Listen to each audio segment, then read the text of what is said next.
Veamos estos tres elementos del primer grupo, qué relación tienen. Si observamos, cada uno es una figura tridimensional.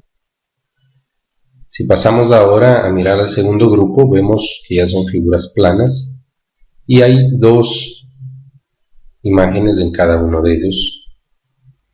Vamos a ver cuál de los que tenemos acá a continuación correspondería.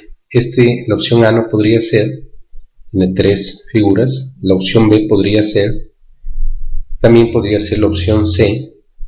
La D descartado y la opción E también descartada, tiene un solo elemento y acá miren que tiene una línea que lo atraviesa, es una figura tridimensional. Entre la opción B y la C, veamos que acá en común tienen estos dos elementos.